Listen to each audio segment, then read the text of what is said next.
ایجاد کر لیا گیا، لیکن اوور آل اگر ایک ادارے کی بہتری کی بات کی جائے تو اس سے شدید نقصان پہنچایا گیا اس 26ویں ترمیم کے ذریعے. اور یہ ہم نے ابھی دیکھا بھی ہے کہ جو ریکمنڈیشنز ہو رہی ہیں اسلام آباد ہائی کورٹ کے لیے یا دیگر جو اب ظاہر ہائی کورٹس میں تعیناتیاں ہونی ہیں ججز کی، تو یہاں پر جو ریکمنڈیشنز آ رہی ہیں ان کو دیکھ کے آپ کو اندازہ ہو رہا ہے کہ کس طریقے سے یہاں پر پسند ناپسند اور اپنے ججز بھرتی کرنے کا جو ایک اس وقت دماغ میں فطور ہے وہ سر چڑھ کر بول رہا ہے. اور وہ تمام چھوٹے ججز یعنی جو پہلے چھوٹی عدالتوں میں کام کر چکے ہیں، جنہوں نے اس حکومت کے حق میں فیصلے سنائے، جس نے Imran Khan P T I کے خلاف فیصلے سنائے، ان ججز کو ایسا لگ رہا ہے کہ نوازنے کا اب وقت آ چکا ہے. ان کے نام جو ہیں وہ آگے بڑی عدالتوں کے لیے اب ریکمینڈ کیے جا رہے ہیں. اور اس میں حیرت انگیز طور پر صرف یہی نہیں کہ ججز جو ہیں وہ آگے جا رہے ہیں، بلکہ اب تو عجیب و غریب صورتحال بن چکی ہے جس سے پہلے ہم نے بڑی کم ہی تاریخ میں دیکھی ہے. مطلب سرکاری جو افسران ہیں ان کا کیا کام ہے کہ وہ آ کر جو ہے یہ مختلف جو ترقیاتی پروجیکٹس ہیں ان کا کوئی سنگ بنیاد رکھ رہے ہوں یا افتتاح کر رہے ہوں. تو یہ ایک نیا تماشا شروع ہوا ہے ملک میں،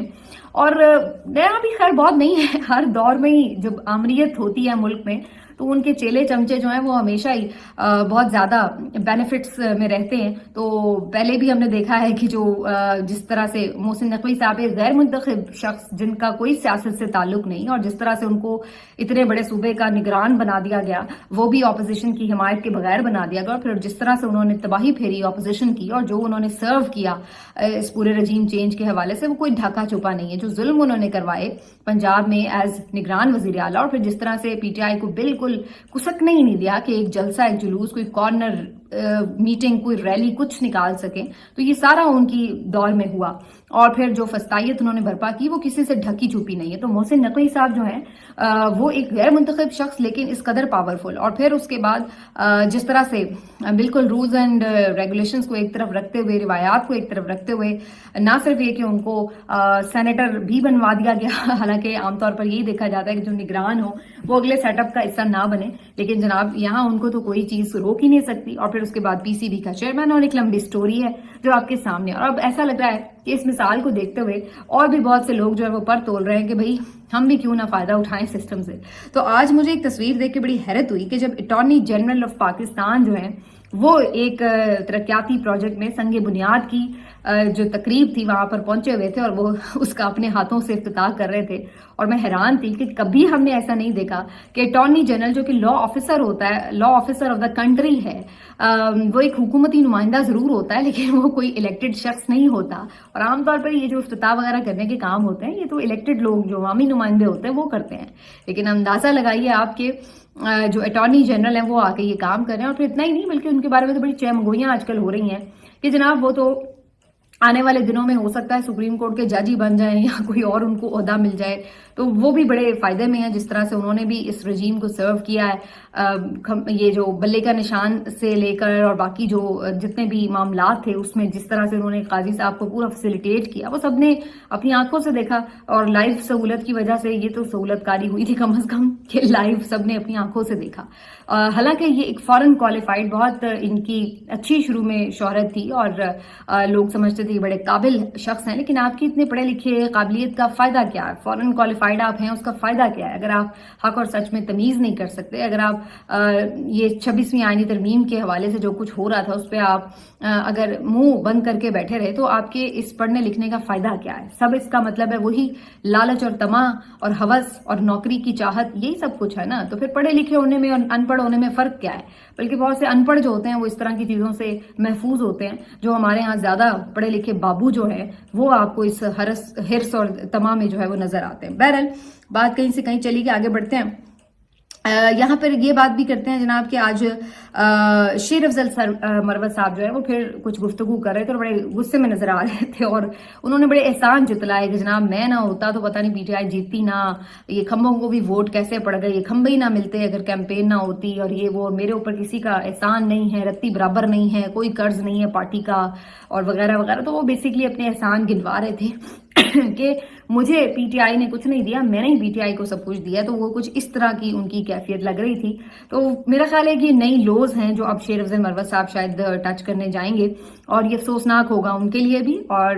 ان تمام لوگوں کے لیے بھی جو ان سے بہت زیادہ ایکسپیکٹیشنز رکھتے ہوں گے. بہرحال